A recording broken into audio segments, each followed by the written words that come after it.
இன்றைய பதிவு வந்து ஒரு ரொம்ப முக்கியமான ஒரு பதிவுங்க. இது வந்து எல்லாரோட வாழ்க்கையிலும் ஃபேஸ் பண்ணக்கூடிய ஒரு மிகப்பெரிய ஒரு பிரச்சனையா இருக்கும். ஜோதிட ரீதியா இதுக்கு என்ன காரணம்ன்றத நம்ம பார்க்க போறோம். இது போக வந்து இதுக்கு என்ன சொல்யூஷன் அப்படின்றதையும் நம்ம பார்க்க போறோம். சில பேர் வாழ்க்கையை வெறுத்துருவாங்க. அது ஏன் அப்படி வெறுக்குறாங்கன்னா, மெசேஜால வெறுத்துருவாங்க, ஃபோன் காலால வெறுத்துருவாங்க. நமக்கு ஒருத்தவங்கள ரொம்ப பிடிக்கும் அப்படின்னுட்டு நம்ம மெசேஜ் பண்றோம் அப்படின்னும்பொழுது, மெசேஜ் தொல்லை எக்ஸ்ட்ரீமா குடுத்துருவாங்க. வேல் வேலா, வேல் வேலா, பக்கம் பக்கமா, பக்கம் பக்கமா. நம்ம ஒரு கேள்வி தான் கேட்டிருப்போம். அந்த ஒரு கேள்விக்கு பக்கம் பக்கமா மெசேஜ் அனுப்புறது. கொஞ்ச நேரம் ஒரு 5 நிமிஷம் பேசினா அவங்க ஆறுதலா இருப்பாங்க. நம்ம ஒரு ஃபோன் பண்ணியிருப்போம். ஆனா நம்ம நேரத்த மொத்தமா அவங்க ஆக்குபை பண்ணிடணும்னு நெனைக்கிறது. ஊர் கதை, உலக கதை, சொந்த கதை இதெல்லாம் பண்ணும்பொழுது ஒரு கட்டத்துல நமக்கு என்ன ஃபீல் ஆகும்னா, அம்மா எந்த சூழ்நிலை அந்த பக்கம் போய் ஒரு ஃபோன் கால் கூட பண்ணிடக்கூடாதுடாப்பா சாமி அப்படின்னு தோண ஆரம்பிச்சுரும். அதுக்கப்புறம் என்ன தோணும் அப்படின்னா, அம்மா மெசேஜா வேணாம்மா பிளாக்கே பண்ணிடுவாங்க சில பேரு. ரீசென்ட்டா நெறைய பேர் குமுறுனாங்க இதெல்லாம் என்கிட்ட சொல்லி. என்கிட்ட கேட்டாங்க, "ஏன் மேடம் இந்த மாரியே எங்களுக்கு நடக்குது? பேசுனது ஒரு குற்றமா?" அப்படின்னு.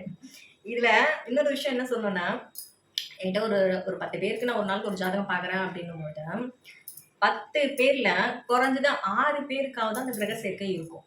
அந்த 6 பேருக்குமே வந்து சனி, சந்திரன்ற ஒரு கிரக சேர்க்கை இருக்கும். இந்த சனி, சந்திரன்ற கிரக சேர்க்கை இருக்கிறவங்களுக்கெல்லாம் பார்த்தீங்கன்னா, சூப்பரான ஒரு விஷயம் நடக்கும்.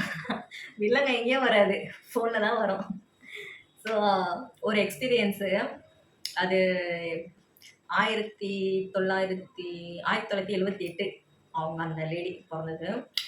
சிம்ம ராசி மேஷ லக்னம், சிம்ம ராசி, மக நட்சத்திரம். ராசியிலேயே சனி, சந்திரன் ராசியிலேயே இருக்கு. ஸோ இவங்களுக்கு சனி, சந்திரன் ராசியிலே இருக்கு. சனி வந்து வக்ரமா இருக்கு. ஹைலைட்டே அதுதான். ஸோ சிம்ம ராசி, மேஷ லக்னம் 1978 பிறந்தவங்க. ஸோ அவங்களுடைய ஹஸ்பண்ட் வந்து ரிஷப லக்னம், விருச்சிக ராசி, அனுஷ நட்சத்திரம். ஸோ இதில் வந்து 2 பேருமே சனி, சந்திரன் கனெக்ட் ஆகிடுச்சு.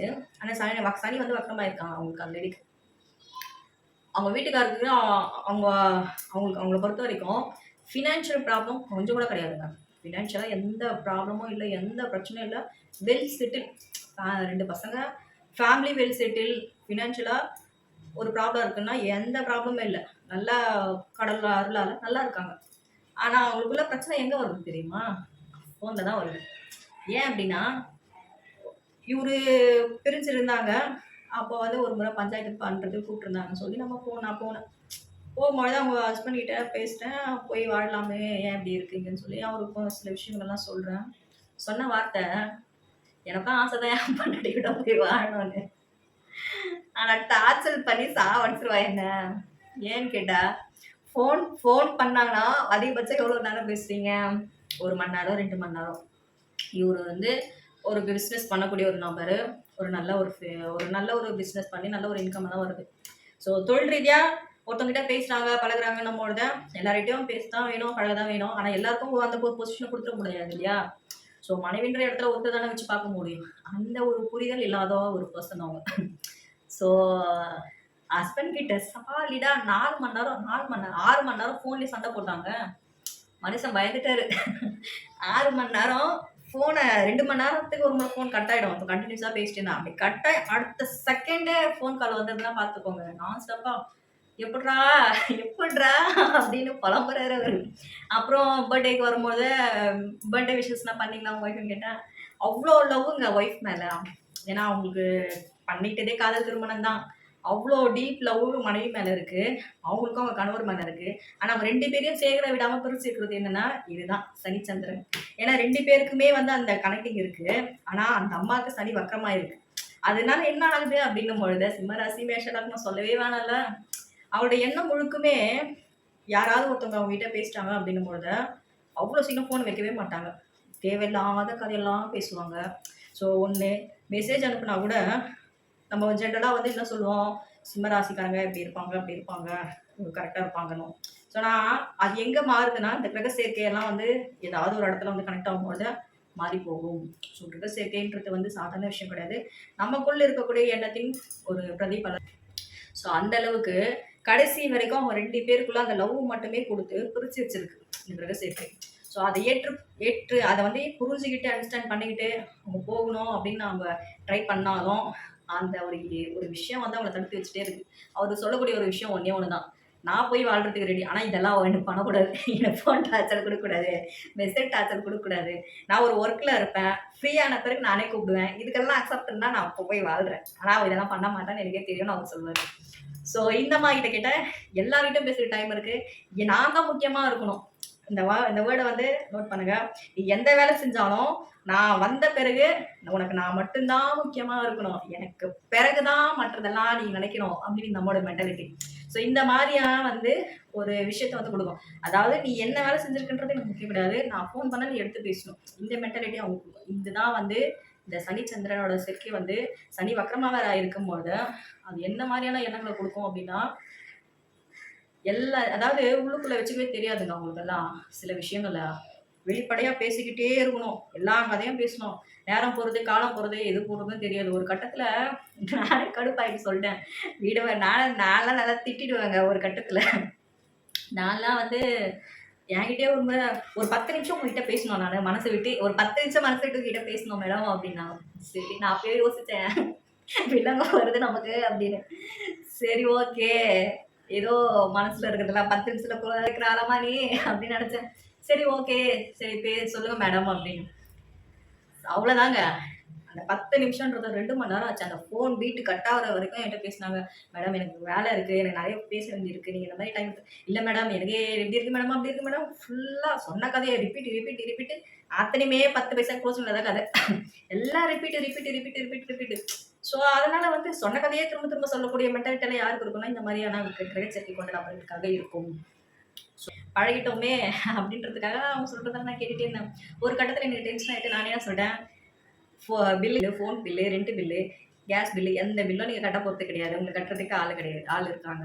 ஸோ அடுத்தவங்க வேலையில உங்களுக்கு ஃபினான்ஷியலா ஒரு பிரச்சனையும் கிடையாது. யார்கிட்டயும் கடன் வாங்கல. எந்த பிரச்சனையும் இல்லாத உங்களுக்கு என்னங்க பிரச்சனை அப்படின்னு கேட்டேன். என் மனசுல இருக்கலாம் யார்கிட்டயும் சொல்லணும் அப்படின்னு. அதுக்கு உங்களுக்கு மாதிரியே ஒரு டைப் இருப்பாங்க. அவங்க கிட்ட போய் சொல்றேன். எனக்கு வேலை இல்லைங்க. வைங்க ஃபோன்னு கத்திட்டு வச்சேன் ஃபோன. ஸோ இந்த டைப் எல்லாம் பார்த்தீங்கன்னா, அடுத்தவங்களோட நேரத்த தான் அபகரிக்கிறதுல ரொம்ப மும்மரத்த காட்டுவாங்க. எந்த ஒரு விஷயமா இருந்தாலும் மனசுல வச்சுக்கவே மாட்டாங்க. உளறுவாயா இருப்பாங்க. சொல்லிக்கிட்டே இருக்கணும், பேசிக்கிட்டே இருக்கணும். இதுல நம்ம ஒருத்தவங்ககிட்ட ஒரு விஷயம் பேசுறோம்னா, அது ஒரு யூஸ்ஃபுல்லா இருக்கணும். ஆனா இவங்கலாம் அந்த மாரி டைப்பா இருக்க மாட்டாங்க. பேசின வார்த்தையே திரும்ப பேசிட்டு, மறுபடியும் 2 நாள் முன்னாடி சொன்ன கதைய மறுபடியும் ரிப்பீட் பண்ணி பேசுறது. ஸோ இந்த மாரி தொல்லையெல்லாம் இந்த கிரக சரி கண்டிப்பா குடுக்கும். ஸோ இவங்கலாம் வந்து எப்படி பண்ணணும்? இவங்கள வந்து எப்படி அதுலேருந்து ரெக்கவர் பண்ணணும்னா, அதுக்கு சரியான ஒரு கவுன்சிலிங் குடுக்கணும். மேஜரா வந்து சொல்லக்கூடிய விஷயம் என்ன அப்படின்னா, ஸோ சனி வந்து வக்ரமா இருந்தாலே, ஒரு கிரகம் வந்து வக்ரமானாலே இயல்பான மென்டாலிட்டிலேருந்து அவங்கள வந்து மாற்றும். ஸோ பட் தான் அவளோட ஒட்டுமொத்த கேரக்டருமே வந்து ஸ்பாயில் பண்ணுதுன்னு சொல்லலாம். ஸோ பட் ஆனால் கேரக்டர் வைஸ் வந்து ரொம்ப ரொம்ப ஒரு ஜென்யூனான ஒரு பர்சன் அவங்க. ஒரு நல்ல லேடி, சூப்பரான லேடி, எல்லாமே ஓகே. பட் இந்த ஒரு குணத்தால சொந்த பந்தங்கள்லேருந்து, பசங்கள்லேருந்து, கணவன்லேருந்து எல்லாருமே அவங்ககிட்ட பேச பயப்படுவாங்க. தள்ளி வச்சுட்டாங்க. ஸோ ஃபோன் எடுத்தாலே பயப்படுறாங்க. பசங்களும் பயப்படுவாங்க, ஹஸ்பண்டும் பயப்படுவாங்க அவங்ககிட்ட பேசுறதுக்கு. ஸோ அந்த மாதிரியான ஒரு டைப். இவங்களெல்லாம் இதுலேருந்து வெளியே கொண்டு வரணும்னா, அதுக்கு மேஜரா வந்து சிறந்த ஒரு ஆலோசனை ஃபர்ஸ்ட்டு குடுக்கணும். ஸோ நல்லா வந்து அவங்கள ஹீல் பண்ண வைக்கணும். ஸோ இதெல்லாம் வந்து ஃபாலோ பண்ணனா, கொஞ்சம் வந்து அவங்கள வந்து ஸ்பிரிச்சுவல் லைன்ல கொஞ்சம் ஐக்கியப்படுத்தணும்.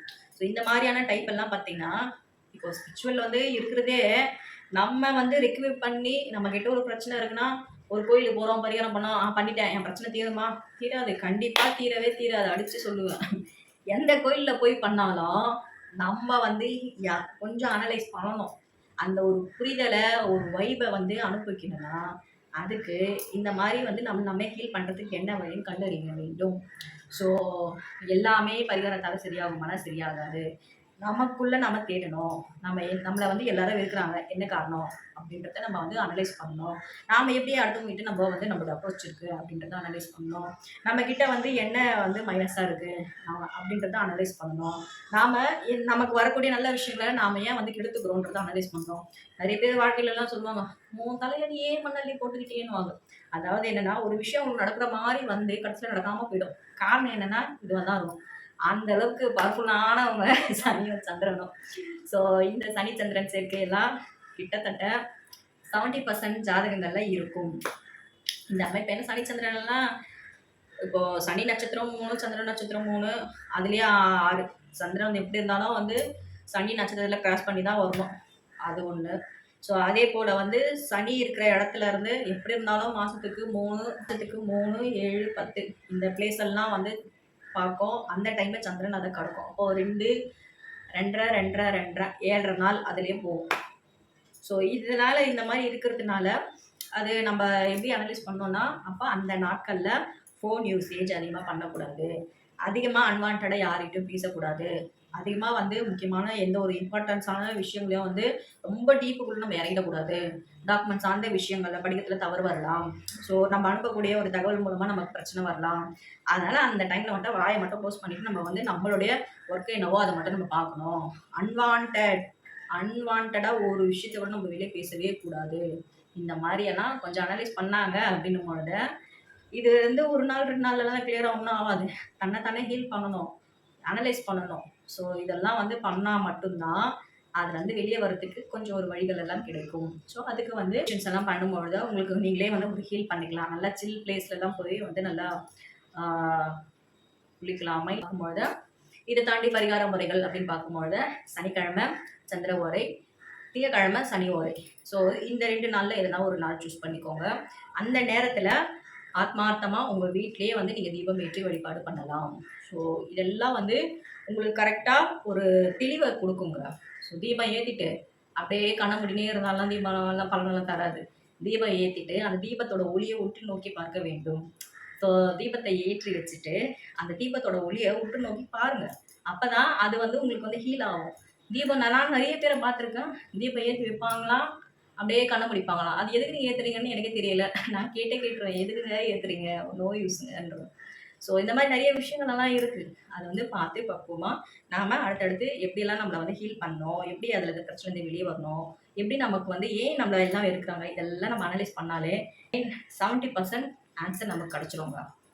ஸோ ஸோ உங்களுடைய தனிப்பட்ட முறையில இருக்கக்கூடிய ஜாதக பலனெல்லாம் நீங்க முழுமையா தெரிஞ்சுக்கணும்னா, டிஸ்பிளேல என்னோட வாட்ஸ்அப் நம்பருக்கு எனக்கு நீங்க கால் பண்ணலாம். ஸோ தனிநபர் கன்சல்டன்சி எல்லாம் கன்சல்டன்சி பேசிக் தான். ஸோ நீங்க அதுல என்ன தாராளமாக தொடர்பு கொள்ளலாம்.